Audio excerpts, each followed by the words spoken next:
క్రింద గుర్తించబడినటువంటి ప్రత్యయాలు ఏ విభక్తులు చెందినవో రాయండి. ఎరువును పొలములో చల్లాడు, ద్వితీయ విభక్తి. ను అనేటువంటిది ద్వితీయ విభక్తి. పిచ్చుకల వలన పొలములో పురుగులు ఉండవు, వలన అనేటువంటి పంచమీ విభక్తి. లేఖన నైపుణ్యాలు వచ్చేసి ఆత్మకథ. రైతు దేశానికి వెన్నుముక, రైతు ఆత్మకథను మనం తెలుసుకోబోతాము. పరిచయం వచ్చేసి, నేను ఒక సాధారణమైనటువంటి రైతును. ఈ నేల తల్లే నా సర్వస్వము, వ్యవసాయమే నా జీవనాధారము. దినచర్య ఏంటి? నేను ప్రతిరోజు తెల్లవారుజామునే నిద్రలేచి నా ఎడ్లను మరియు నాగలని తీసుకుని పొలానికి బయలుదేరుతాను. శ్రమ, ప్రకృతిలో మమేకమై జీవించడము నా జీవన విధానము. పొలాన్ని బాగా దున్ని సకాలంలో విత్తనాలు చల్లుతాను.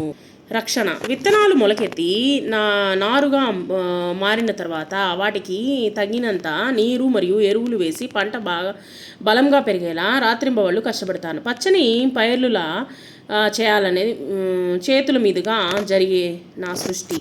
ఫలితము, పంట చేతికి వచ్చాక ఎంతో సంతోషముతో పంట కోసి మార్చి ధాన్యపు రాసులను సిద్ధం చేస్తాను. గౌరవము, నేను పండించేటువంటి ఈ అన్నమే లోకంలో ఉన్నటువంటి ప్రజలు ఆకలిని తీరుస్తుంది. అందుకే అందరూ నన్ను దేశానికి వెన్నుముక అని పిలుస్తారు. తృప్తి, దేశానికి అన్నం పెట్టేటువంటి భాగ్యం కలగడమే నా పుణ్యము, నా పూర్వజన్మ సుకృతము.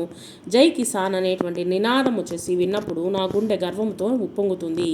అందరి ఆకలి తీర్చడంలోనే నేను నిజమైనటువంటి తృప్తిని పొందుతాను అని చెప్పేసి ఇక్కడ మనకు రైతు అనేటువంటి వాడు మాట్లాడుతూ ఉన్నాడనమాట మనతో.